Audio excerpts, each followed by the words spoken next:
Eu vou testar aqui, viu?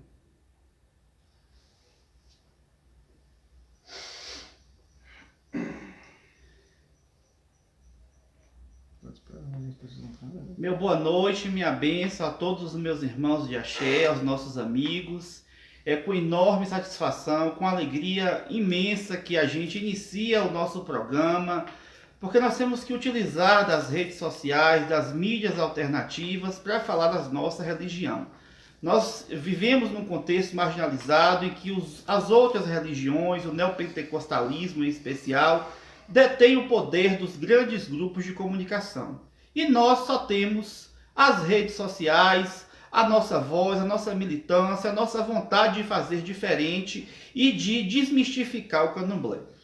Para além disso, nós que moramos no interior da Bahia, precisamos mostrar para o Brasil que existe candomblé além de Salvador, além do recôncavo baiano. Então, estamos dando início ao nosso projeto Afonilá, a grande conversa mágica, sagrada. E essa semana a gente tem o prazer de receber aqui no Axé Omititum, em Vitória da Conquista, na Bahia, o Babalorixá, Pai Rude, Dinho de Oxum, Ifá do Okun, e vamos aqui discorrer nessa noite sobre tudo isso. Então, primeiro, muito obrigado a você que está nos recebendo em sua casa, aos nossos filhos de santo, aos nossos amigos. Eu peço licença agora a toda a ancestralidade de Ifá do Okun, da Casa de Oxum, que a gente possa falar um pouco para o Brasil, para que todos conheçam. Então, Pai Ifá do Okun, meu aurê, a minha bênção ao Senhor, e o Senhor está aí aberto para meu Pai lhe abençoe, para as considerações iniciais.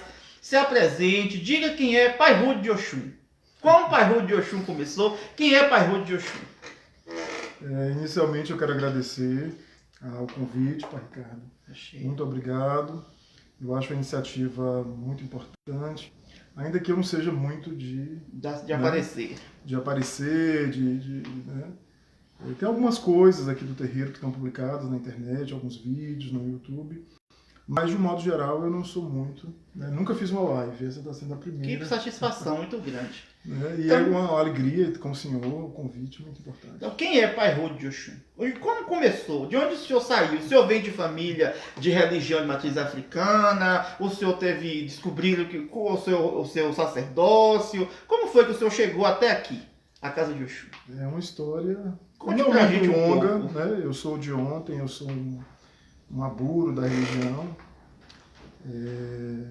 Não nasci em família de candomblé, não nasci em família de axé.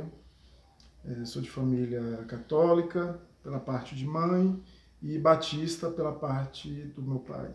Batistas, né? Ainda que eu não tenha convivido, né? A minha avó, que era batista, morreu, eu era muito novo, eu tinha 5 anos. E eu fui educado e criado na religião católica, né? Então, assim, eu me considero um outsider, né, desse universo, ainda que, como brasileiro, esse universo também é nosso, é de todos nós, né? Os orixás estão no Brasil, estão para todos os brasileiros, independente de origem, independente de família, né? Esse universo aí, está colocado, né? O seu primeiro contato com a religião foi como? Foi na adolescência, né? A gente geralmente começa essas buscas espirituais na adolescência. Eu não conhecia nada, a única coisa que eu conhecia sobre essa foi o escola da manhã. Era muito comum, as pessoas que eram católicas faziam, e minha mãe tinha uma promessa de fazer caruru, né? Eu tenho uma avó que também gostava muito de terreiro, né, buscava muito auxílio, mas não era uma religião de família. Aquela questão do catolicismo mesclado com o bando, que era né? muito comum, né? Até os anos 80, era muito comum. Os católicos faziam práticas afro-brasileiras, né? E aí, aos 15 anos, eu fui convidado a ir num caruru, no terreiro de Umbanda, no centro de Umbanda. Esse centro de Umbanda, ele ficava no bairro Jurema, quem é aqui de Vitória da Conquista conhece, e era dirigido, era coordenado, conduzido por uma senhora chamada Alaide Luiza, Rua Nestor Guimarães, no bairro Jurema. A Umbanda, então, ela é o grande primeiro... É o primeiro contato no Brasil, ela é o primeiro contato. É difícil alguém que não passou pela Umbanda. Inclusive, eu tenho muito respeito pela Umbanda, porque eu reconheço a força que há na Umbanda. Eu tinha 15 anos quando eu conheci a Umbanda. Então, um saravá para todos os umbandistas aí. E eu fui a primeira vez, não sabia bem o que estava acontecendo, fui por curiosidade, como todo adolescente. Qual idade curioso, você eu tinha? tinha 15 anos. 15 anos. Aos 15 anos o senhor Em atenta. 1994. O senhor tem quantos anos de idade? Pode falar? Eu posso? Não, tranquilamente, né? Eu estou com 42 anos e eu tinha 15 anos de idade quando eu fui a esse centro de Umbanda. E chegando lá, eu participando da sessão, teve uma hora que deu um apagão, né? Aquele apagão. E quando eu acordei, eu estava já perto do altar, estava perto do gongá, né? Chorando muito, sem saber o que tinha acontecido comigo. E essa foi a porta de entrada, né? Fiquei frequentando a Umbanda há alguns anos, não muito tempo, minha passagem pela Umbanda foi muito rápida. Né? Mas essa coisa da mediunidade, de aflorar a mediunidade no momento da sua vida, assim, de descobertas, 15 anos... Aí depois da Umbanda, né? o senhor foi fazer o quê? Foi estudar? Porque o senhor também... Não foi tão simples. Eu fiquei ali na Umbanda, só que eu não sentia ainda que era o meu lugar. Faltava alguma coisa. Apesar da Umbanda que eu conheci, foi uma Umbanda muito séria, uma Umbanda muito profunda, uma Umbanda de muita força espiritual. Não era um lugar desorganizado, não era simples, muito humilde, muito simples, mas de muita força e de muita seriedade no que se fazia, de muita espiritualidade no que se fazia. Né? Mas essa Umbanda acabou. Essa senhora acabou fechando o centro de Umbanda alguns anos depois, uns 2 anos depois, e eu e outras pessoas ficamos em busca, né? E não conseguimos mais encontrar algo que fosse semelhante. Eu tinha essa busca religiosa, essa ânsia. Eu sou de Peixes, né? Dizem que os piscianos têm essa... Tem um pé na terra e outro no céu. Tem essa busca espiritual. E eu fui procurando a Umbanda, e adolescente. Minha família meio assim assustada, sem entender o que estava acontecendo, um adolescente, que não tinha nenhuma relação com esse universo. Ainda que tivesse, né? De uma outra maneira, não de uma forma direta, mas de uma forma indireta. E aí, no início dos anos 2000, eu conheci a minha iniciadora, né? A Yalorixá Iraci Borba Conceição, Mãe Iraci, né? Ela é de Salvador, né? Acabei conhecendo ela no início dos anos 2000, uma irmã de santo minha se iniciou com ela, e eu já vinha bolando em algumas casas de candomblé que eu visitava, fui a Bian de 2 terreiros, né? Mas não fiz santo nessas casas que eu bolei. Engraçado, né? Eu bolei em 3 casas. Não sabia na época nem o que era bolagem. O primeiro candomblé que eu conheci foi o candomblé de Pai Pedro de Ilhéus. Saudoso Pai Pedro. Saudoso Pai Pedro do Oxóssi, na Vila de Odé, candomblé Angola. Odé, né? Odé Chombá, né? E foi lá que eu fui numa festa de Senhor Tempo. Para mim era tudo novo, porque eu vinha da Umbanda. Isso foi em 1995, mágico, né? E meio incompreensível. No candomblé, eu ainda não conseguia entender. Né? Até que eu fui a Bian em uma casa, o Ilê Axé Ijexá, Orixá Olufã, lá de Itabuna.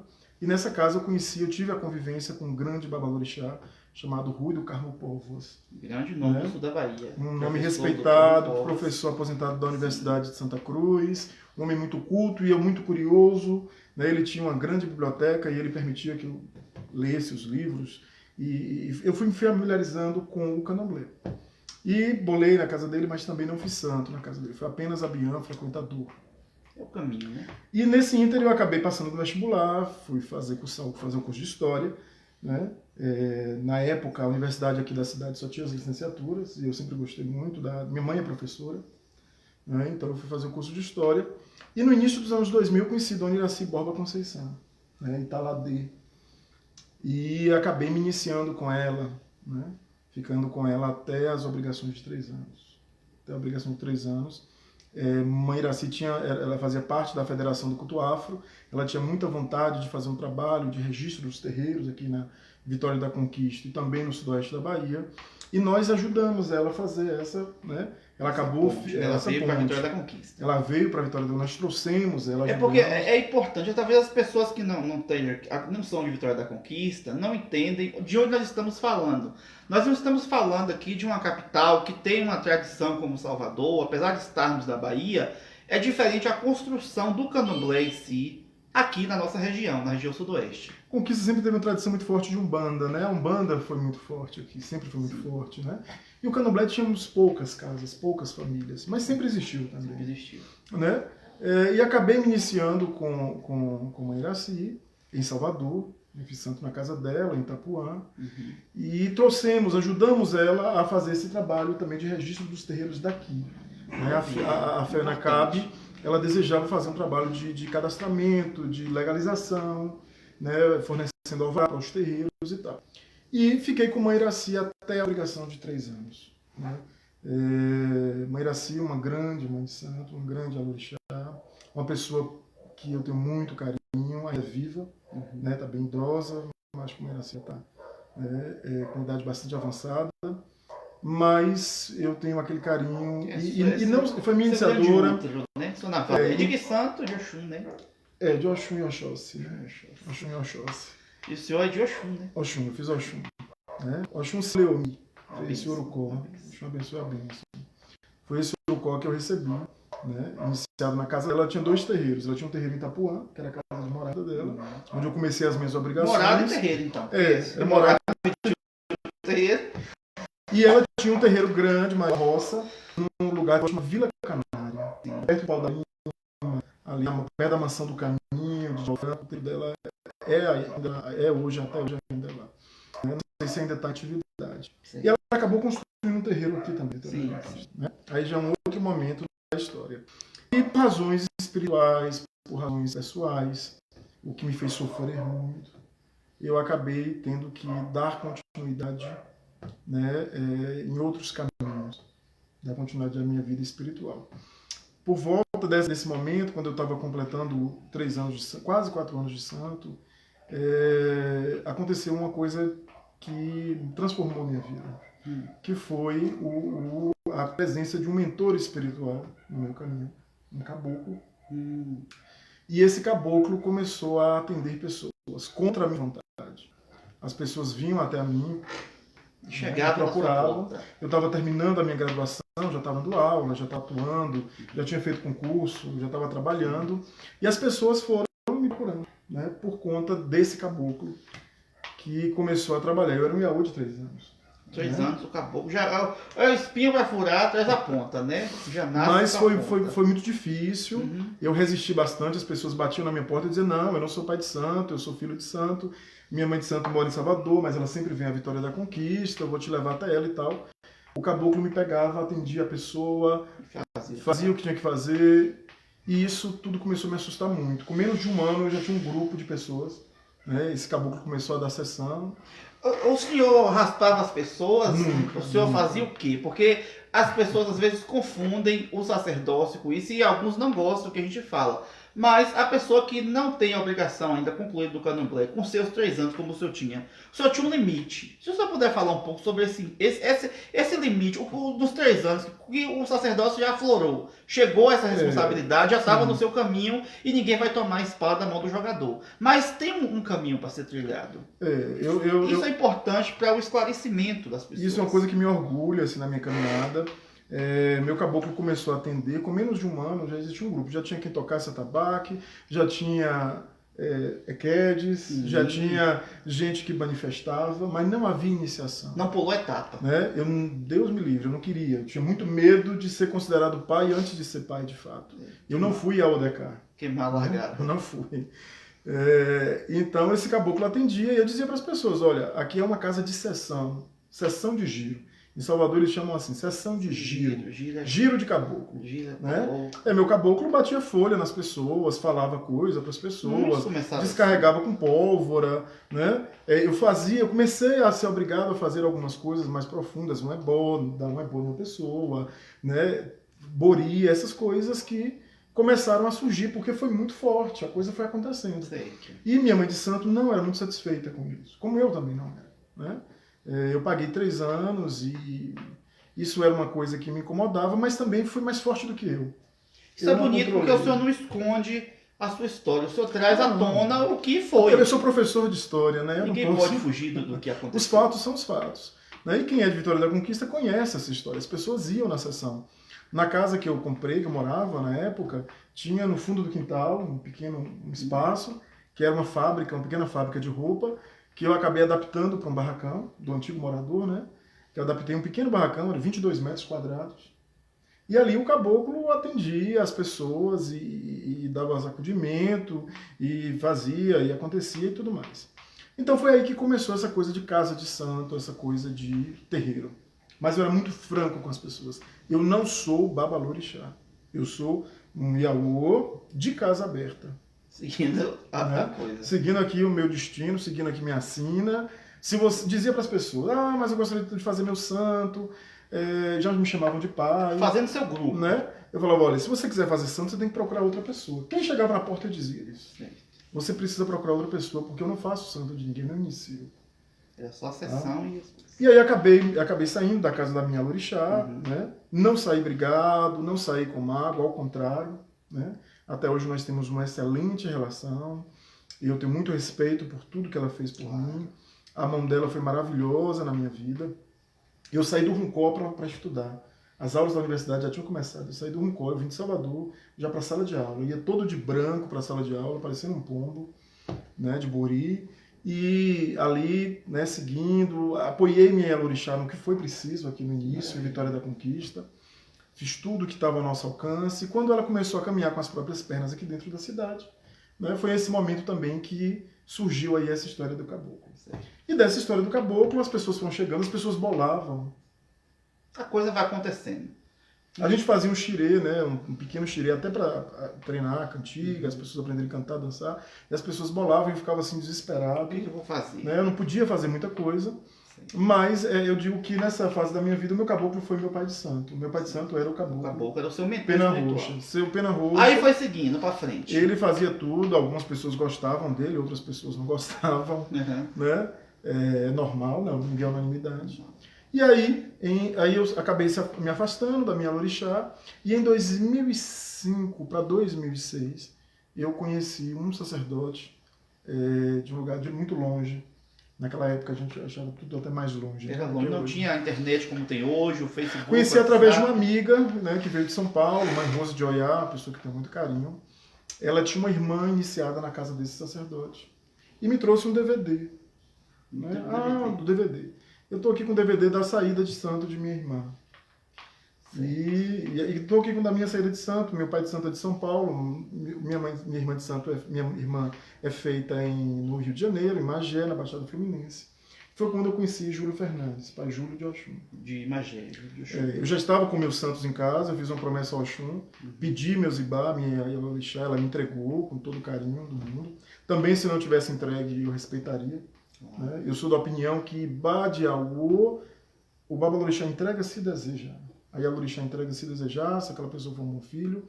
Né? Ele pode até devolver as louças, os alguidares, mas o sagrado, durante 7 anos, aquele sagrado pertence àquela Vamos chegar nessa parte ainda. Essa é a minha posição. Meus filhos santos sabem disso. Nós vamos discutir mas a minha Lorixá me entregou meu Zibá. Você recebeu, porque o senhor merece. Cada um tem o que merece. Entregou meu quelê, entregou tudo, porque eu saí na paz, eu saí debaixo da bênção. Respeitando, amando. Não deu mais, eu precisava trilhar outros caminhos, né, uma série de fatores, mas não sair, não fechar a porta. Sabe? Coisas que acontecem de quando existe o candomblé, existe dissidências, e é da dissidência que o candomblé cresceu. Sim, o candomblé começou na barroquinha, da dissidência que teve, ele foi germinando por Gantóis, Papafunjá, e foi criando sua sociedade, e tá todo mundo aí, chegou até a gente. Então, e aí, em 2005 para 2006, eu conheci Pai Júlio. Pai Júlio é da família de santo, de Gamo de Oxum. É fã. Né? É fã. Aí você já está entrando numa outra nação que é fã. Que nós vamos Mãe Iraci, a nação de Mãe Iraci é Queto com Angola. Mãe Iraci é Queto com Angola. As pessoas de Salvador não falam muito, às vezes, de suas origens, de seus ancestrais. Mas a gente pesquisando, eu descobri que ela é descendente de Seu Rufino de Beru.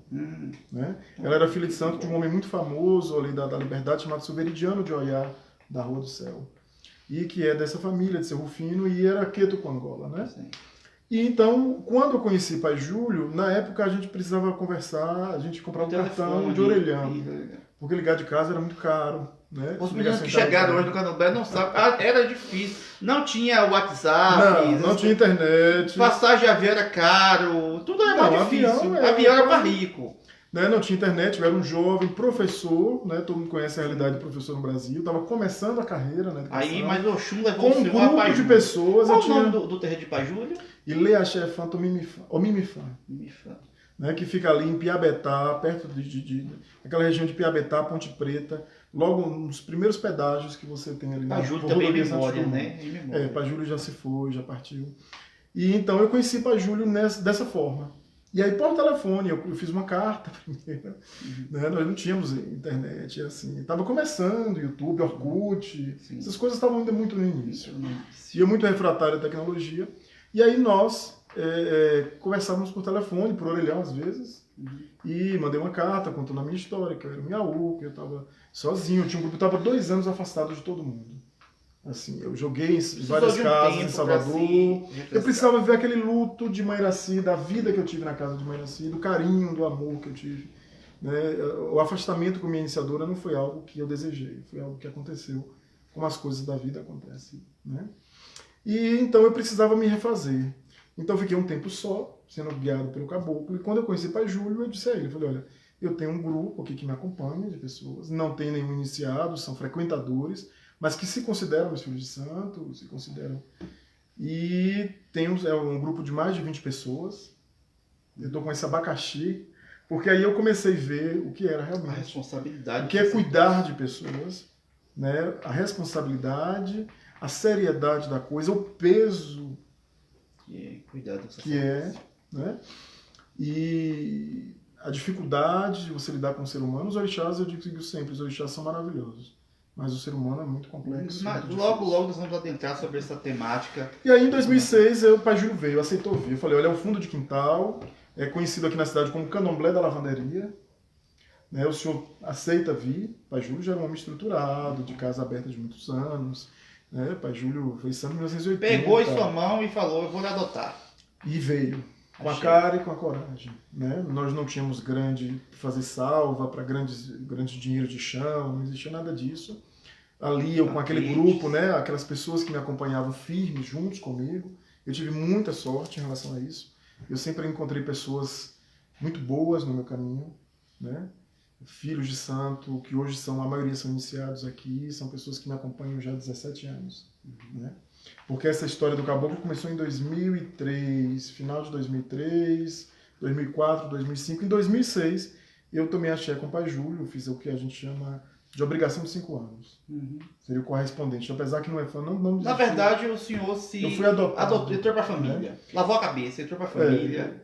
Deu uma arrumada. Para mim tudo era novo. Né? Pai Júlio é o efã de pai baiano, né? De Gama de Oxum, de Bira de Lobão-Edé, um efã bem quetu. Né? Era mais quetu do que efã, na verdade. Mas levantavam a bandeira do efã, falavam do efã. Eu fui conhecer a história do terreiro Loroquê, né? A história de pai baiano, ainda que não tenha conhecido esses nomes, né? Esses baluartes todos. E Pai Júlio veio para o fundo de quintal, me adotou, né? Eu disse, não estou procurando o senhor para receber o IE, eu não quero o IE, não quero o DECA, eu não quero nada disso, eu quero que o senhor seja meu orientador. E no momento certo, quando eu completar a idade, aí eu recebo aquilo que foi de direito. E aí em 2008, aí ele ficou vindo, todo ano o Pai Júlio vinha, né? Todos os anos o Pai Júlio vinha, e eu fui aprendendo com ele, eu também fui ao Rio, comecei a ir ao Rio, né? Me afinizei muito com o candomblé carioca, até porque eu acho que eu conheci o melhor candomblé carioca. Eu conheci o candomblé carioca da melhor forma possível. Me foi apresentado da forma mais bela, da forma mais séria, da forma mais interessante. Essa conexão Bahia-Rio nunca perdeu, né? É um umbigo, é muito forte essa troca. E assim, me encantei muito. Eu gosto muito da forma do carioca lidar com o sagrado. Né? Apesar de ter sido iniciado em Salvador, mas o Rio, para mim, se tornou minha referência. Aí Pai Júlio veio e cuidou dos seus coisas. E aí em 2008 eu recebi o IE. Recebeu aí, o senhor começou... Né? Fiquei muito triste assim no início, porque eu não queria receber. Me programei ainda para fazer meus 7 anos.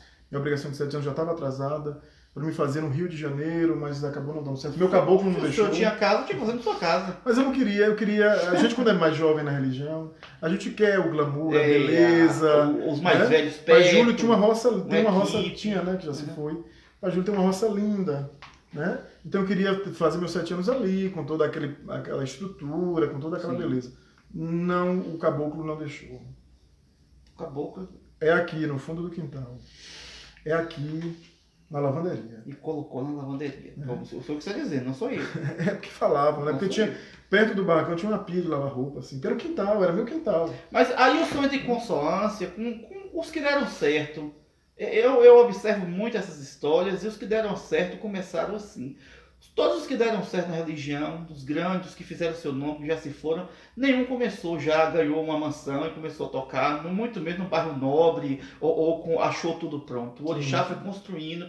É uma semente que vai plantando. Às vezes dá vontade de desistir, às vezes acha que não é aquilo, tem dia que quer acabar com tudo, mas dá certo. Mas então E assim, foi receita. uma grande lição de humildade, porque eu fiz santo, a casa de Mãe Nasci em Salvador, muito simples. Sim, foi crescendo. Muito simples a casa dele, o terreiro dela em Salvador, muito simples. Paguei a minha obrigação de 3 anos, também num terreiro muito simples. E os meus 7 anos, Foi no terreiro. né, foi no fundo do meu quintal. Tanto que nossos convidados não pôde nem ter roda, a cidade inteira veio, todos os babalorixás, gente de fora, veio gente de Salvador, veio gente de outras cidades aqui da região. Olha a babalorixás. dimensão. O senhor começou na banda e depois chegou no Candomblé, agora já tinha gente vindo do Brasil, toda a sua obrigação de 7 anos. O senhor Mas continuou estou no fundo do quintal quanto tempo? Então, né? Vamos contar aí a história, vamos adiantando a história a partir do DK. Botou a obrigação. Quando eu recebi os 7 anos, a gente já estava construindo a roça. Né? Em 2005 eu vi que a coisa o espaço era inadequado, já não funcionava mais, já não tinha como. O Candomblé pode funcionar hoje numa casa de morada? É muito difícil. Para fazer o axé funcionar, muito difícil. ele precisa de O árvore, Candomblé precisa de espaço, as energias precisam ser acomodadas nos espaços. As forças espirituais, elas precisam de espaço. Né? Quando você não tem condições, lá eu tinha a minha garagem na frente, que tinha um pé de aroeira plantado, alguns pés de pereguim, né? É o que a gente utilizava, o teteregum, algumas folhas sagradas. E o fundo do quintal era a casinha de Exu, que era a antiga casinha de cachorro, que eu só aumentei, levantei, né? Nunca tive cachorro. Fez para funcionar. Né? E ali ficavam os Exus praticamente um em cima do outro. E o barracão com o quarto de santo micro. Chegou um momento que o quarto de santo não abria mais a porta. Não estava cabendo mais de por conta dos ibá, das coisas todas. Como foi para o senhor chegar até aqui? E aí em 2005 eu adquiri essa área, que hoje funciona, o Ilha Axé Fã e eu. Quantos metros tem aqui? Né? Hoje nós temos uma área de 1.700 metros quadrados, 1.700. que também não é tão grande assim, né? Mas que a gente conseguiu organizar para o funcionamento do terreiro com tranquilidade. Né? Essa área foi adquirida em 2005, não de uma vez, né? A gente foi adquirindo aos poucos, e nós começamos a construir também sem recurso. Quando eu adquiri o terreno, eu fiquei muito feliz. Eu contei até para o senhor mais cedo, né? Eu fiquei muito feliz quando nós compramos o terreno. Eu não queria nesse lugar, engraçado. Eu não, um lugar muito alto, né? A gente tem uma visão muito bonita da cidade daqui, mas um lugar muito alto. Eu queria morar numa área nova, melhor. Eu queria pelo menos um lugar mais plano, mais fácil de construir. Mas eu tive um sonho. E nesse sonho eu vi uma voz de um homem. O homem me trazia até o terreno. Eu já tinha visto, já tinha 15 dias que eu tinha visto esse terreno. Eu falei para o rapaz que quis me vender, falei, eu não quero, obrigado, seu terreno está com preço ótimo. A gente também não tinha muito dinheiro para comprar. Mas eu não quero, é um lugar muito difícil, muito ruim, muito íngreme, muito alto. Isso aqui deve ser muito frio no inverno. Vitória da Conquista, para quem não conhece, no inverno é muito fria. Né? Nós estamos a 1.000 metros acima do nível do mar. Né? E aqui na Serra do Periperi, então eu falei, não. Com 15 dias eu tive um sonho. Eu estava até fora da cidade. E nesse sonho uma voz me dizia que era aqui que tinha que ser plantado o axé. E plantou. Né? E aí eu liguei, acordei assim, saí, liguei para a pessoa, falei, olha, você já vendeu o terreno, eu estou fora de Conquista, não venda, que eu vou comprar e tal. E ele ficou surpreso, o rapaz que me vendeu. Né? Eram 6 terrenos inicialmente. Né? Dava de uma rua para outra, tinha essa vantagem. E agora como construir? Como vamos fazer como? Temos o terreno, mas agora não temos vamos fazer dinheiro como da a casa, construção. meu Deus. Como é que vai ser feita a casa de Oxum? Com muita luta. Né? Muita luta, muita renúncia. Chegou um momento, nos últimos 2 anos finais, eu não cobrava nada, praticamente quase nada, né, para Filho de Santo. Quando eu comecei a fazer iniciação, a partir do meu a partir de 2008, os primeiros IAUs eu nunca cobrei. O senhor chegou num ponto importante, não estou atrapalhando o nosso tempo, mas a gente precisa falar algumas coisas aqui, porque quem está nos assistindo e não sabe como é a dinâmica do Candomblé, Nós do Candomblé, nós não recebemos recursos do governo, nós não recebemos ajuda de ninguém, nossos adeptos não têm dízimo, o máximo que a gente pede, às vezes, é uma colaboração de uma mensalidade, nós sobrevivemos dos recursos, dos trabalhos que entram no terreiro. Eu não conheço um sacerdote que, por meios lícitos, tenha ficado rico. Pelo contrário, nós usamos nossa profissão, tudo que entra é para investir no dentro do axé. Não existe fórmula mágica para isso. Meu irmão, eu digo que eu fui muito ajudado. Não tem fórmula mágica. Eu fui muito ajudado. Os filhos de santo, dentro da realidade deles, eu não cobrava, mas eles faziam questão de ajudar. Sim. Era um bloco, era tijolo, era cimento. Quando adquirimos o terreno, a primeira coisa que eu fiz foi plantar iroco. Né? Sim, não consagrei, apenas plantei a árvore. Plantei o peregum, plantei o dendezeiro, essas árvores sagradas a gente foi... Né? Organizando o espaço e se apegando aos orixás para a construção acontecer. Então, em 2008, quando eu recebi o OIE, a construção não estava pronta. Eu ainda fiquei 2 anos lá na Vila Serrana, muita gente aqui da cidade acompanhou esse período. Eu não tinha nem rucó na Vila Serrana. Os iaôs se recolhiam no barracão, as pessoas que iam fazer santos se recolhiam no barracão. E existia uma demanda acumulada de tanta gente que precisava se iniciar, que eu passei o ano de 2008 e 2009 só iniciando pessoas. Lá na Vila Serrana. Na Vila Serrana. Até chegar dentro da realidade. Iniciando lá e construindo aqui. E construindo ao mesmo tempo, e fazendo as atividades religiosas lá, e na construção e etc. Aquela loucura de construção, que quem constrói sabe como é difícil, sabe como é caro, sabe como é custoso. Né? Os 2 últimos anos da construção, eu não viajava mais, eu não comprava nem roupa. Eu vestia as roupas que as pessoas me davam. Os filhos estavam, ô pai, toma aqui uma camisa, ô pai, toma aqui uma calça. É assim que funciona. Porque todo o dinheiro que eu pegava, todo o dinheiro do meu salário, o dinheiro também que entrava, que circulava, era para a construção. Eu também não queria fazer qualquer casa para o Oxum. Nossa casa é simples, nossa casa é humilde, mas a gente tentou fazer o melhor para o Oxum, para colocar o Oxum. Eu acho isso muito interessante que o senhor coloca. O senhor não coloca a minha casa, o senhor sempre construiu a casa de Oxum. A casa de Oxum. Não, o senhor não traz um personalismo. O senhor traz algo institucional, a casa de Oxum. Não, esse trabalho não é meu, esse trabalho é dos orixás, né, meu irmão? Porque isso deixa um legado. Esse trabalho é de Deus, esse trabalho é dos orixás, esse trabalho é do sagrado. Aí o senhor foi fazer o barracão. E aí em 2010, com muita luta, com muito sacrifício, no dia 1º de maio de 2010, nós conseguimos inaugurar. A casa de Oxum foi inaugurada. Foi inaugurada, demos comida ao Oxum, o mês anterior inteiro, arrumando os ojubó, alimentando os ojubó, transportando as coisas, né? Os assentamentos, reassentando o que podia ser reassentado, refazendo tudo, dando comida às árvores sagradas, preparando o espaço, né? E deixamos o Oxum por último. E aí o Oxum come, né? No dia 1º de maio, foi uma data que eu escolhi, né? Eu gostava muito dessa data, eu nem sabia que era a data de aniversário também do Axé Pantanal. Sim, agora vamos chegar no Axé Pantanal. O senhor citou o Axé Pantanal, então a gente... Como é que o senhor hoje é Axé Pantanal? Hoje a pessoa que cuida espiritualmente de mim é uma outra professora com falecimento de Pai Júlio. Né? Pai Júlio faleceu de forma muito triste, inclusive precoce. Né? Foi outra grande tristeza. Uma perda para o candomblé, de um modo geral. Uma biblioteca viva. Era um homem de muito conhecimento, de muita história, de muita vivência. Né? Pai Júlio de Oxum, Júlio Fernandes. Mas a casa ainda existe lá em Magé. Pelo que me chegou a informação, o apóstolo da casa, Pai Marcelo de Oxóssi, ele está tocando o axé, tocando o candomblé para frente. A casa ainda funciona. E aí eu conheci Mãe Maria, eu pedia muito a Ifá, eu já estava iniciado em Ifá. Daqui a pouco a gente fala de Ifá. Vamos primeiro concluir a etapa do candomblé. Me encaminhasse, né? Então, nossa aldeia aí, a Mãe Maria, o Axé Pantanal, Mãe Ivone, Mãe Fomo, todo mundo aí do Axé Pantanal, que eu sei que está aí nessa live. A gente não está respondendo as pessoas porque nós temos uma dinâmica aqui de horário, por conta do tempo também, para não ficar cansativo, mas o nosso aldeia aí, os nossos mais velhos, quem está assistindo, curte, compartilha, chama o pessoal, vamos divulgando, tá bom? Sim, vamos... E aí eu conheci, nessa época eu conheci 2 abá muito importantes. Eu conheci Mãe Maria numa festa de candomblé em Salvador, né? E conheci Mãe Neinha de Nanã, também numa festa de candomblé. Mãe Neinha Muritiba, né? Do Axé Muritiba. E eu fiquei apaixonado também por Mãe Neinha, mas meu coração bateu por Mãe Maria, né? Assim, Mãe Neinha, certamente se eu não tivesse já comprometido com Mãe Maria do Axé Pantanal, seria com Mãe Neinha, a minha continuadora, né? A minha escolha, porque é um ser humano assim ímpar, singular, excepcional. de uma bondade, de uma simplicidade, de uma acessibilidade.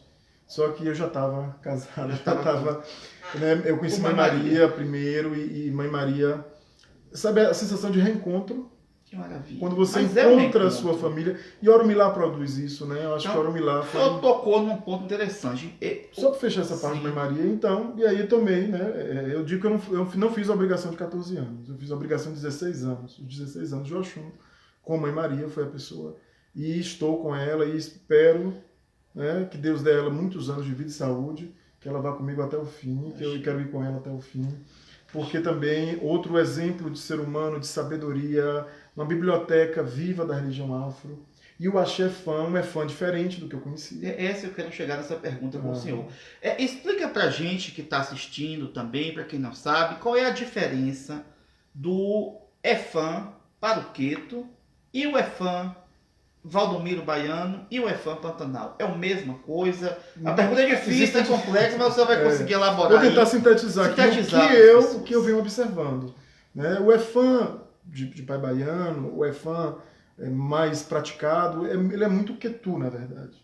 Porque Pai Baiano teve uma inserção, ele tomou a obrigação, né, no Gantuá, e a prática dele era muito quetu. Então, aquilo que eu aprendi com o Pai Júlio era mais quetu do que EFAM, na verdade.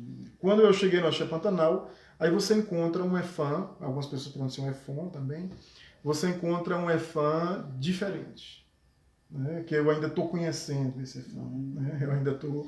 Porque o EFAM começa com o terreiro do Oloroqui. Conta pra gente um pouco essa história, bem de uma forma... Foi uma nação fundada por uma africana chamada Maria do Violão, Maria Bernarda da Paixão. É isso que os nossos antigos dizem. Tá? É porque tem pessoas que pensam que o EFAM foi gerado por Pai Baiano. Não. O Pai Baiano foi feito, né? Foi feito por seu Cristóvão do Pantanal. E nessa casa, o terreiro de Oloroqui, né? Onde o orixá principal é o Loki, né? E Oxum. Né? O Loki, orixá da montanha. O Loki, né? O deus da montanha, o deus dos altos. Né? O grande rei, né, da nação EFAM. E Mãe Maria, ela dá continuidade a esse EFAM que ela praticou com o avô. Ela foi iniciada já no Rio de Janeiro, apesar de ser baiana, no Axé Pantanal. Né? No Axé Pantanal, que é hoje a casa de EFAM mais antiga, porque o terreiro do Oloroqui, né, acabou... Mãe Maria, então, ela é a seguidora da raiz do EFAM, a guardiã, hoje é ela, está com ela. Né? A partir do seu Cristóvão, de Ogum, ficou Mãe Maria como a guardiã desse segredo. Cristóvão, ele foi iniciado pela africana, né, Maria Bernarda da Paixão, e pelo marido dela, tio Firmo, né, o Xuntadê. Nossa, o senhor, então o senhor é um privilegiado, o senhor está agora em uma matriz, né? Porque se o terreiro do Oloroqui em Salvador fechou, a matriz do EFAM está o Pantanal. Eu achei o Pantanal, que é uma casa acolhedora, é uma nação de Oxum, né? Então é uma casa que... Mas esse EFAM que eu encontrei lá no Pantanal é um EFAM diferente, é um EFAM... Puro. Um pouco... Sem muita interferência do quetu. E o que muda então é a ancestralidade um pouco, que dá que a origem cá com Mãe Maria a corrente segue firme do EFAM. E quando vai para o Valdomiro Baiano, teve um pouco de interferência do Axé Gantuá. Eu digo que foi um casamento também que deu certo. Que deu certo. Né? Pai Baiano, ele juntou Oxóssi e Oxum. Então eu também acho que o axé de Pai Baiano é um axé muito bom. Quase todo mundo do Candomblé deve muito a Pai Baiano. Pai Baiano tá é difícil alguém do Candomblé... Daqui a 100 anos vão falar de Pai Baiano ainda, 200 anos. Que não deva algo a Pai Baiano de Xangô, né? E ele teve um papel de difundir. Mãe Maria, o EFAM ali do Axé Pantanal ficou fechado, né? E depois de um tempo se abriu mais e acolheu muitas pessoas. Então, seu Cristóvão fundou o terreiro do Axé Pantanal, né? O Guanaigi, né? E Belém Almã, um terreiro também já quase centenário, que tem um iroco gigantesco, e que eu me senti em casa. A minha recepção dentro do Axé Pantanal, eu só tenho a agradecer a meus irmãos de santo, a meus Abá, a meus Aburo, especialmente a mãe Ivone de Oiá, a mãe Fomo, né, a Yamorô do Pantanal, Karina de Emanjá, todas as pessoas que me receberam, né, a mãe Laburê e a própria mãe Maria. A primeira festa que eu fui no Axé Pantanal foi a festa de Iroco, que, assim... Já chegou na festa principal, né? Uma das principais, que é Iroco, né? Que é o grande Oloroqui, né? E depois Mãe Maria teve, né? Veio aqui em casa. E essa ponte está muito firme, só que eu tenho a agradecer aos orixás. Pronto, o senhor falou de Orumilá e de Ifá. Eu gostaria que o senhor, porque esses dias eu estava assistindo um desses programas, aí o rapaz falando que ia jogar os ifás para saber se a pessoa era ogã ou se era rodante. Eu gostaria que o senhor explicasse. Ifá é o jogo de búzio? O que é esse negócio que está todo falando hoje, o pessoal querendo conhecer mais um pouco? E o senhor, como é iniciado? O senhor tem Itefá? O senhor já passou de um grau a mais até do mesmo que eu dentro da religião, então o senhor tem a propriedade para falar sobre isso. Explica para a gente um pouco sobre o que o senhor pode falar sobre o que é Ifá, se é o jogo de búzio, se não é, e a relação de Ifá com o candomblé. Ifá manda a gente acabar o candomblé, que o candomblé vai ter que acabar porque agora a gente vai ser Ifá. Explica pra gente um pouco. O Oromilá é luz. Oromilá. Agrega então. Ele une. Oromilá é a mesma coisa de Ifá? Não. Tá. Eu já... Oromilá é o orixá. Ifá é o sistema. Oromilá Baba Ifá. Oromilá é o pai de Ifá. Ifá é o sistema, é o conjunto tanto de instrumentos de consulta, como o ziquim, o apelé, o próprio Meridilogum, que não é diretamente, não pertence ao culto de Ifá, né, mas se originou do culto de Ifá. Há duas versões sobre a origem do Meridilogum. A versão que meu babalaô me contou diz que o Meridilogum ele foi dado de Oromilá para Oxum. Foi o oráculo que Oromilá deu a Oxum para atender as pessoas enquanto ele viajava pelo mundo. Quem é o seu babalaô? Como o senhor chegou nesse culto? E tem gente curiosa para saber aí, eu tenho certeza. O meu babalaô é um homem fantástico, é um homem iluminado. Eu tive muita sorte com os professores que a vida me deu. Maravilha. Sabe, meu irmão, eu sou muito grato. A do pé Boborixá, a do pé Oromilá Ifá. Os professores que a vida me deu foram maravilhosos. E meu babalaô não poderia ter sido essa pessoa mais positiva, melhor. Minha experiência com Ifá foi mágica.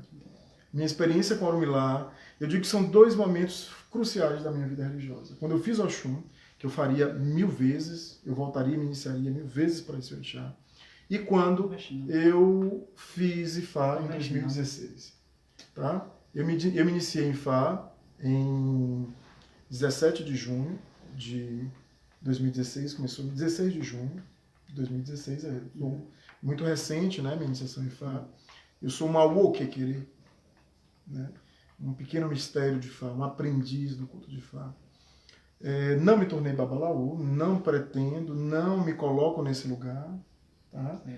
Quando você se inicia em Ifá, você está trazendo muitas coisas, muitas informações. O primeiro, o que é Ifá? Ifá é, como eu disse, é o sistema, é o conjunto de... O senhor se iniciou no sistema? É o conjunto de Odus, é toda a sabedoria de Ifá. É um culto, então. Tá? É um culto muito profundo, né? É muito forte, é um culto muito poderoso. Eu digo que Oromilá, a chegada de Oromilá à casa de Oxum, foi o coroamento. Eu não sei se eu estaria ainda de casa aqui, aberta. Então, convive fácil. Oromilá, Oxum e todos os caboclo, tudo. Eu tenho caboclo, claro, né? Eu iniciei Oromilá para mim. Foi o caminho de Oromilá é um caminho individual. Um autoconhecimento. Um autoconhecimento, um reencontro com o seu destino. É quando o seu destino é trazido do Orum para o Aie. Da mesma forma, quando a gente inicia o orixá, você traz o orixá do Orum para o Aie, aquele orixá passa a viver no corpo, no ará da pessoa. Quando você se inicia em Fá, você traz o seu destino. Quando a gente cuida de pessoas, meu irmão, os Odu negativo das pessoas nos atacam muito. Oromilá cuida dos Odus. Dos Odu. Que Odu é destino? Odu é o seu caminho na Terra. Odu é tudo aquilo que lhe traz para o mundo. Né? É o seu plano reencarnatório, é o seu plano kármico. É aquilo que seu Ori escolhe para vivenciar na Terra. E quando você tem uma casa de candomblé aberta, a negatividade que vem é muito grande para se destruir aquele trabalho. Você interfere, o Babalorixá e a Lorixá, ele acaba interferindo, entrando no meio da pessoa contra os seus inimigos espirituais. São muitos Ajogum que atacam a casa de candomblé. Ajoguns é o negativo que vem. São os inimigos do ser humano, são as forças espirituais inimigas do ser humano. É o contrário de Orixá. Ajogum é o oposto ao Orixá. E ele estava sendo muito atacado por Ajogum. A casa de Oxum estava sendo muito atacada. Eu estava num ponto de desistir do sacerdócio. Não ia desistir do Orixá, mas não queria mais tocar candomblé. E já tinha começado, tinha feito a casa e agora queria acabar. Depois de tudo construído, de tudo assim, porque a construção é permanente. Né? A construção não acaba. Casa de candomblé não acaba a construção é permanente. E aí surgiu, eu conheci meu babalaô, Ifá Maior Aulobé, da cidade de Badã, né? Um homem de uma inteligência singular, um homem de uma inteligência notória, né? Um homem que fala 5 línguas, um intelectual. Né? Eu digo que Baba Ifá Maior, apesar de não ter curso superior, porque não pôde fazer, porque viajava demais pelo mundo. Feito aqui a sua obrigação. Tá? Ele estava residindo em São Paulo, na época, ele já tinha 2 anos no Brasil, e ele veio até a minha casa, ele veio até o terreiro, até o Amititum, a casa de Oxum, realizar a minha iniciação aqui. A minha iniciação tinha que ser feita aqui. Orumilá não aceitou em outro lugar. Entendi. Tá? E aí me iniciei em 2016 no culto de Fá, mas não alterei nada da parte do candomblé. Uma coisa que eu percebi no Babalaô foi o respeito profundo ao candomblé, o respeito profundo ao que nós brasileiros fazemos aqui. Algumas coisas eles não compreendem, ou algumas coisas eles acham já muito diferente, principalmente esse luxo todo que a religião tomou no Brasil. Mas respeita tudo. Mas respeita a nossa forma de realizar as coisas. Sim. Porque para meu Babalaô, para Babá Ifá Maiorá, a religião de Orixá é uma só. Seja no Brasil, seja em Cuba e seja na Nigéria. Importante Orixá é o mesmo. A natureza é a mesma. Então, eles respeitam muito o Brasil. Eles respeitam muito aquilo que é feito também.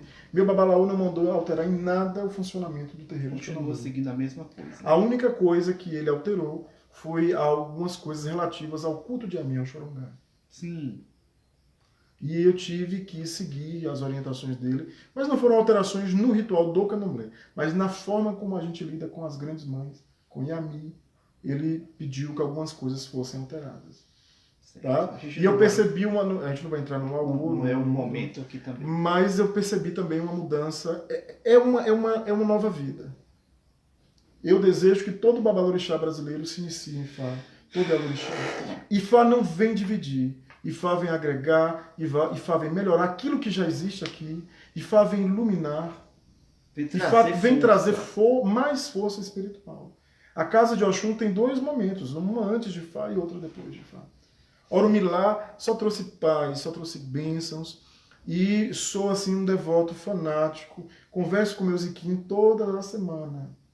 Faço meus ofó, minhas orações, deito no pé do meu Orumilá, do meu Ifá, do meu Ibaifá, né, do meu Ziquim, cuido de Ifá como um pai, companheiro, né, como um mestre, como um professor.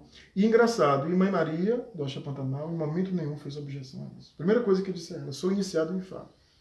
Tem como a gente continuar? Meu filho, como é você contra a Orumilá? Então, aqui tem uma harmonia entre os caboclos. O senhor trabalha com os Exus, as pombagiras, essas coisas? A gente, não é que é bem que a gente trabalha, faz parte da nossa realidade. Sim. Eu acho que é muito complicado um babalorixá brasileiro, um Yalorixá brasileiro, dizer que não cultua caboclo, que não cultua Exu, não cultua pombagira, não cultua catiço, não cultua esses espíritos, ou até o preto velho que estiver. Porque esses espíritos são a nossa ancestralidade. Eu não tenho preto velho, não tenho marulho, não tenho nada disso. Eu tenho um caboclo e tenho uma entidade feminina que trabalha comigo. Né? São coisas da nossa ancestralidade que meu Babalaô nunca questionou. Mãe Maria do Axé Pantanal, no Axé Pantanal tem caboclo, tá? Porque isso é da raiz, é a nossa egrégora brasileira, faz parte de nós. Quando o Babalaô teve aqui, a primeira coisa uma das primeiras coisas que eu disse que eu mostrei a ele foi a casa do caboclo. Ele falou, sim, sei o que é caboclo, eu conheço o caboclo. Uma coisa não interfere, você cuidando de cada energia no seu momento, na sua hora, dá tudo certo. Nós fazemos 2 toques aqui no Amititum, que é conhecido também como Terreiro Alto das Pombas, né? Nome vários nomes. Popular, né? Alto das Pombas. Nós fazemos 2 toques. Um geralmente em fevereiro, próximo ao Carnaval, e outro em novembro, para Exu. E fazemos um toque, uma festa maior, né? Simples, mas uma festa para o caboclo uma vez no ano. Geralmente no mês de abril ou sábado de Aleluia, né? Até no 2 de julho a gente já tocou. Então, não é a casa é dos orixás, não é o nosso foco maior as entidades. Mas eu posso, se chega um filho aqui, meu pai, eu tenho uma padilha, eu tenho uma entidade que trabalha comigo, que me pega desde criança, que é da minha avó, do meu avô, do meu pai. Vai ser respeitado e vai ser acolhido. Eu vou ser contra essa espiritualidade. Não pode, não tem como. Se eles ajudam tanto, eu sou fanático pelo meu caboclo, devo a ele tudo que eu sou. A casa de Oxum, né? Depois, no final, vamos ter a festa esse ano dele. O senhor me falou aqui de dificuldades, o senhor falou a respeito pensou até em fechar a sua casa. Fala pra gente sobre... Acho que isso passa na cabeça de todo mundo. Fala pra gente quais são as dificuldades de ser um babalorixá hoje, na contemporaneidade, em Vitória da Conquista, que eu acho que deve ser as agonias que todos aqui devem passar. É mais fácil hoje com os recursos financeiros, com tudo, ou era mais fácil antigamente com o modelo de sociedade? Mesmo que a gente encontre que os candomblés mais antigos não tinham tanta facilidade de recursos, de material, mas era diferente, o modelo de sociedade. Fala pra gente aí sobre os desafios de ser um babalorixá em 2021.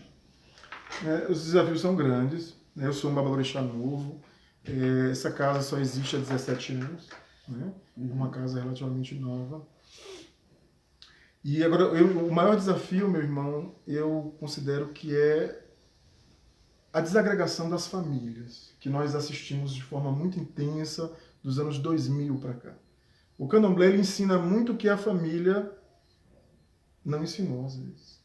Sim. Então, se você na sua casa você não fazia nada, você não lavava um copo, você não cuidava do quintal, você não cuidava de um lixo, o candomblé ensina a cuidar de tudo isso, a ser responsável por isso. Lavar, passar e cozinhar. A respeitar o seu mais velho, a cumprir rituais, a cumprir hierarquia, a cumprir ordens, a regras. E com a desagregação das famílias que nós observamos hoje, muito forte. Eu fui criança nos anos 80, né? Você ainda tinha aquela coisa do respeito ao pai, à mãe, ao avô, à avó. Talvez o grande desafio do candomblé nesse momento seja isso. É difícil ser filho de santo de pai rude? Não acho. Quem quer vir para a casa de Oxum? Não acho. É difícil adentrar a casa de Oxum, só é seletivo, ou só acha que qualquer pessoa que bater em sua porta ela pode fazer, o santo, entrar, se iniciar, que vai dar certo. Como é que funciona para a gente querer ser? Você que está aí ouvindo aí, que quiser vir para a casa de Oxum, simpatizou, quer conhecer, vamos ver aqui, vamos entender. Pai Rui vai falar como é para vir para a casa de Oxum. Não acho que é difícil ser filho de santo. Agora, claro que existem regras. E existem certos limites, existem certos comportamentos, certas condutas que são incompatíveis com o candomblé, com a vida de orixá. É aquela máxima que muita gente diz, o candomblé é para todos, mas nem todos são para o candomblé. Você não tem como você viver uma vida de orixá e permanecer com determinadas condutas. Comportamentos. É o Iuá, que tanto Ifá fala, Orumilá fala muito do Iuá, o Iuá Pelé, o Iuá Ariri, o bom caráter, a boa conduta, o bom comportamento, ele é necessário. Porque o respeito caminhos maus vai encontrar caminhos maus. Complicado você ser de orixá e você ter uma vida totalmente desregrada. Nós vivemos hoje, principalmente com a juventude, o problema das drogas está muito forte. As drogas estão forçando a entrada dentro da religião. Como forçaram em vários espaços da sociedade. Eu falo porque eu tive problemas de família com isso. Eu não entendo como uma pessoa, um dependente químico, uma pessoa que tem problemas nessa área, ele vai ter condições de se ver orixá mantendo uma vida dupla. Né? Então é preciso, hoje, sobretudo com a juventude, ainda que muita gente seja tolerante, é incompatível com a vida de orixá. Você está alterando o seu ori, seu psiquismo. Qual a sua relação com a bruxaria? O senhor acha que muita gente procura a gente para de feitiçaria? Sim. Eu tenho esse problema no meu Facebook todo dia. Essas são coisas absurdas que as pessoas me impedem. Qual é a sua relação com a feitiçaria? Você acha que o candomblé é feitiçaria, é bruxaria? Porque tem gente que está assistindo esse programa e não sabe, pensa que nós estamos aqui só fazendo feitiço, bruxaria, que é um centro de bruxaria para trazer marido, para fazer o mal. Tem gente que, infelizmente, tem essa visão da religião. E sacerdote precisa falar sobre esse tema. Qual a sua relação? A bruxaria existe, né? O feitiço, o bolsó, o camburucu, né? A zorra, a muanga, tudo isso existe. Trabalho de amor. Né? A amarração, essas coisas existem, eu sei que existem. Eu não quero também que pousar de moralista, condenar. Dizer que isso nunca existiu. Orumilá tem uma frase que eu acho muito, um moriqui que eu acho muito forte, ele diz, a natureza pede o bem e o mal. Certo. Essas duas, o irê e o osobo, eles existem. Tem pessoas que trabalham para o irê, tem pessoas que trabalham para o osobo. Tem pessoas que trabalham para o orixá, tem pessoas que trabalham para Jogum. Eu alimento o orixá. Eu tenho duas máximas também. Eu acredito que o orixá é início, meio e fim. Começo, meio e fim. E acredito que quem o mal procura, o mal lhe chega. Então fazer o mal, ou a bruxaria, ou a Jogum, né, alimentar o Ajogum, você alimenta aquele Ajogum para atacar alguém. Esse Ajogum amanhã ou depois pode se voltar contra você. E se voltará. E sua relação com os valores no candomblé, valores financeiros? O que o senhor me disse? Como é que o senhor lidar com isso? Eu fui de família católica. No catolicismo a gente tem um tabu com o dinheiro. Né? Isso dificultou muito minha vida dentro da religião. Eu não aceitava nenhum tipo, no máximo uma cobrança de consulta, cobraram uma consulta, cobraram um jogo de búzios, um ebó para alguém de fora. Para as pessoas do terreiro eu achava que não deveria ser cobrado. Depois de Fá eu entendi que tem que ser cobrado. Que tem uma parcela. Tem que ter um retorno, porque inclusive isso está nas origens do candomblé. Quando o culto de orixá se reconstruiu no Brasil, as pessoas eram muito pobres, estavam vindo da escravidão, etc. Mas elas iam trabalhar, faziam o seu santo, iam trabalhar um ano dentro da casa de candomblé, iam vender acarajé, iam vender fato, iam vender mingau, para poder pagar ao pai de santo os custos de sua iniciação. Sempre teve e sempre tem que existir algo de troca, um retorno, até porque a religião também precisa sobreviver. Nós estamos no mundo capitalista, onde o dinheiro é necessário. Você precisa pagar a água da roça, você precisa pagar a luz, você precisa comprar os mantimentos, você precisa fazer uma pintura na sua casa. E a religião tem que ser mantida por quem? É o evangélico que vai manter o candomblé? É o governo que vai manter o candomblé? É o católico? Não, tem que ser o candomblecista, tem que ser o povo de orixá, o povo de axé, ele tem que manter. E eu percebi que, educando os seus filhos de santo, claro, eu sou contra a cobrança de valores abusivos, mas o dinheiro do chão é necessário, o dinheiro do ebó é necessário, o ouô, o felebé, o zimbo, como diz o povo de Angola, como diz o caboclo, é necessário porque ali também há um ebó. O babalaô não abre um obi se não tiver uma nota de dinheiro. E você passa a entender que não é uma comercialização da fé. Que aquele dinheiro que você está enviando, aquele sacrifício que você está fazendo, ele retorna em bênção para você. Esse princípio, que é a lei da prosperidade, isso foi muito deturpado, né, por algumas religiões. Usaram e abusaram disso. Mas que tem que haver a troca, e o filho se sente melhor. Eu não quero nenhum filho preso com dívida de gratidão. Nossa, eu devo a Ifadocum. Não, meu irmão. Eles pagam para... Né? Eles pagam, eu digo o seguinte, vocês me pagam para não precisarem me amar. Só me respeitar. Tá? Então não precisa, o que na verdade você não está pagando, porque uma feitura de orixá não se paga. Uma iniciação em Fá, o que eu coloquei para o meu babalaô, meu Deus, não compara. Quem paga a vida? A vida é impagável. Mas há algo, até para que a pessoa valorize, até para a pessoa se sentir, poxa, uma vez eu fui fazer uma consulta para uma senhora aqui do bairro muito humilde. No final, eu estava com a mãe doente, etc. Eu fiquei super penalizado pela situação dela. No final da consulta, ela tirou dinheiro para me pagar. Eu não tinha cobrado. Eu falei, não, minha senhora, não. Aí ela parou assim e falou, poxa, mas o senhor, meu pai, acha que eu sou tão pobre que não posso pagar nenhuma consulta? Nossa. O senhor não vai receber meu dinheiro e aceitar meu dinheiro por quê? Eu fiquei sem fala, eu fiquei sem resposta, porque eu percebi que aquilo era um valor para a pessoa, para ela. Então, não devemos fazer da religião comércio. Eu não faço, eu não vivo da religião. Não sou contra quem viva da religião. Até porque é uma religião que exige muito trabalho. Você trabalha muito mais dentro da religião do que fora. O sacerdote tem que se dedicar quase integralmente. Eu dou pouquíssimas aulas ultimamente. Eu dou muito pouco de mim hoje para a educação. Minha vida, a maior parte da minha dedicação é para o candomblé. Mas é necessário que haja permuta, é necessário que haja troca. Babalorixá e Alorixá, que fica fazendo caridade demais, chega um momento que é ele que precisa de caridade. Ele que vai estar precisando da caridade. Que fazer a caridade não é fazer as coisas de forma gratuita. É também uma confusão que a gente traz isso aí da nossa formação católica. Você se dedicando àquela pessoa, passando 21 dias, uma iniciação em 21 dias, dedicado àquele ser humano, você está fazendo a caridade para ele. Agora, algum retorno financeiro para a instituição, para a religião é necessário. É necessário e importante, e quem trabalhar nessa perspectiva vai perceber como o seu axé melhora. O dinheiro não é algo sujo, o dinheiro é algo necessário.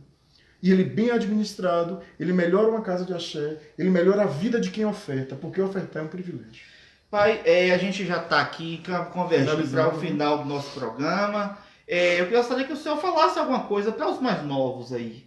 O que o senhor diria hoje para uma pessoa que está começando na vida espiritual, do sacerdócio, enfim, às vezes com muita vontade de fazer diferente, de exercer a espiritualidade que vai chamando? Qual é o conselho do senhor como mais velho para o mais novo? Porque o senhor já pensou como vai ser o candomblé daqui a 20 anos? Né? Estamos em 2021, daqui a 2041, como será? Então, o que o senhor diria hoje para o seu mais novo? Que está aí agora. Hoje a gente vive um outro candomblé, né, meu irmão? Hoje nós vivemos um candomblé das redes sociais, a gente vive um candomblé muito mais das aparências do que da vivência. O senhor acha que a modernidade ajudou ou atrapalhou? Tudo tem irê, tudo tem osogo. Tem o irê. A comunicação, o mundo virtual, as redes sociais, a internet, foi extremamente positiva para as religiões afro. Nós estamos aqui, possibilitando esse tipo de coisa. né? Que só quem tinha a rede de TV, de Macedo, sim. a Rede Globo é que conseguia, né? SBT Silvio Santos. Hoje nós podemos fazer um filme, nós podemos fazer uma entrevista, nós podemos gravar uma live como essa. Mas houve também o IBI, houve também o Osogo, né? A religião ficou muito mais aparência do que vivência, do que a essência. Então, meu conselho, se é que eu posso dar conselho a alguém, a qualquer mais novo, a quem estiver começando, acredite que a coisa é real. Nós não estamos brincando. Essa religião veio do navio negreiro. Essa religião retira da natureza seus elementos. A gente pega a pedra que está lá há milênios descansando, dentro do fundo daquele rio. A gente vai na mata, tira a folha. A gente revolve a terra. A gente lida com coisas muito vivas. Então não é candomblé, não é um folclore. Orixá existe. Eu tenho essa convicção absoluta. Certeza, a gente só tem certeza da morte. Mas eu tenho essa convicção. Então, cuidado. Procure viver. Apressa inimigo. Eu digo que eu acho que a vida acabou me apressando também. Eu comecei muito cedo. Mas fazer as coisas com calma. Ouvir esses mais velhos. Ouvir as referências da religião. Hoje nós temos a entrevista de todos os nossos abá. Todos os nossos abá estão na rede social. Se você não pode ir até Salvador, ao Rio, a São Paulo, a Vitória da Conquista, mas você pode acompanhar de sua casa. Então, é preciso ter cuidado, é preciso abordar esse sagrado, né? Muito cuidado com excesso de álcool dentro dos terreiros, é algo que a gente precisa ter cuidado também. A cachaça. Né? A farra, aquela coisa do profano com o sagrado. Não sou puritano, nem quero ter moralismo, mas dá ao sagrado o seu espaço, no momento da diversão é o momento da diversão, é tentar fazer as coisas porque as consequências vêm. Nós lidamos com vidas, nós lidamos com vidas de pessoas, nós trabalhamos com o invisível, nós trabalhamos com uma força que a gente tem uma noção do que seja, mas a gente não conhece realmente. Quem pode dizer que conhece o Orixá?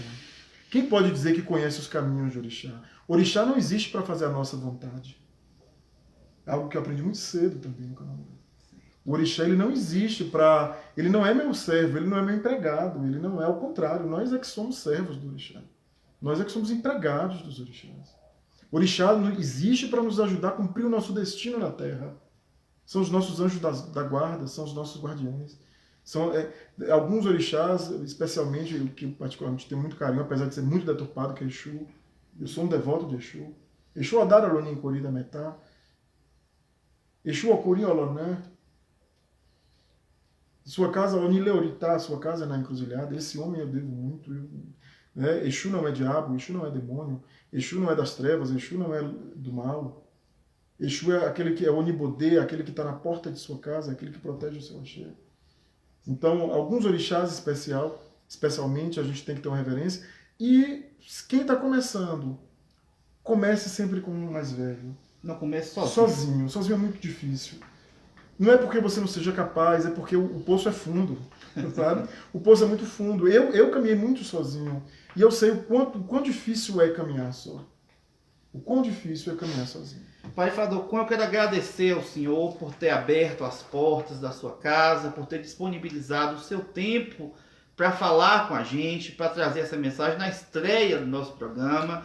Dizer que quinta-feira que vem nós vamos estar com o Pai Léo Diotim lá no Vila Elisa. Nós vamos conversar um pouco. É um jovem sacerdote também que está aí estruturando sua carreira, porque a gente precisa também conhecer um pouco de quem está começando agora, quais são as dificuldades, porque o nosso tempo também é agora. A gente precisa entender e conviver com os mais velhos, com os mais novos, respeitando a todos, entendendo as angústias, as dores, a realidade. Precisamos trabalhar com o real. Eu gostaria que o senhor fizesse suas considerações finais, deixasse uma palavra, uma cantiga. A gente não faz live de cantiga, não. Por quê? Porque quem canta muito é Ogã. Nós buscamos aqui o diálogo, conversar com as pessoas, mostrar a realidade. Se a gente ficar só cantando, a gente perde o foco. Então, o senhor fique à vontade, suas considerações aí finais. Agradecer, né, meu irmão? Agradecer, como diz meu caboclo, que agradece. Fala da casa de Oxum, o endereço, venda seu peixe, mostre aí. A casa de Oxum é aqui em Vitória da Conquista, no Lenzinha Santos, 2,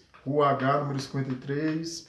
É uma casa humilde, é uma casa simples, mas é uma casa que a gente tenta dar o melhor ao orixá, fazer o melhor. Nem sempre é possível. Quero agradecer muito aos meus filhos de santo. Eu fui muito abençoado pelos orixás, pelos filhos que o orixá me deu. Então, não são perfeitos, mas estão comigo em todos os momentos. Eu tenho filhos que, a maior parte dos filhos antigos, desde a Vila Serrana, me acompanham. Chegaram os novos, que também são amados da mesma maneira. Né? Quero agradecer especialmente a meus Oloye, meus Ogã, minhas Eked, os meus Iaô, meus Abiã, né? Que são as pessoas que estão aqui partilhando comigo as angústias, as dificuldades, o Cita dia o a nome dia. deles aí, ser paciente Tá? aí. Eu vou falar todos, você porque vai ficar com ciúme, sempre né? a gente esquece, né? Ficar com ciúme. E essa coisa de citar nome é complicado, né? Então eu quero agradecer a todos, Ogã, todos os meus Ogã, todos, que não são meus, são Ogãs de Oxum, né? Todas as Eked de Oxum, todos os Iaôs, todos os Adoxu e Doxu dessa casa, todos aqueles que estão se organizando para nascer no Orixá, os Abiã. Então, assim, os visitantes, os clientes que vêm à nossa porta, que também nos ajudam, a gente tem que falar dos clientes. Os clientes também são bons com a Casa de Axé, trazem um recurso, confiam no Babalorixá, confiam na força espiritual daquela casa. Então eu só tenho a agradecer a todos, agradecer ao senhor, que é mais do que um irmão para mim, é um amigo. Né? O senhor é um companheiro, o senhor está em tudo que do Omititum. Eu não tenho porta fechada com o senhor.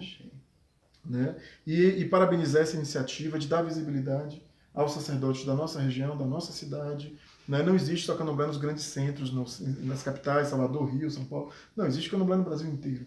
Né? O culto de orixá hoje está no Brasil inteiro.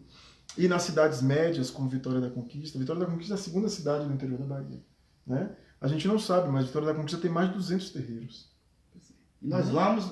O terreiro que quiser participar do nosso programa, pode me chamar aí. Vocês têm meu contato, podem chamar, a gente vai até vocês vêm até mim, nós vamos gravar com vocês, vamos mostrar a vocês, vamos fazer um trabalho sério, um trabalho buscando aí um profissionalismo, porque o nosso tempo é esse. Então, eu estou também deixando aqui aberto para quem quiser participar. Pode me chamar, que a gente vai agendar uma quinta-feira, que a gente vai entrevistar vocês também, a gente vai mostrar todos, sem acepção de ninguém. Todos.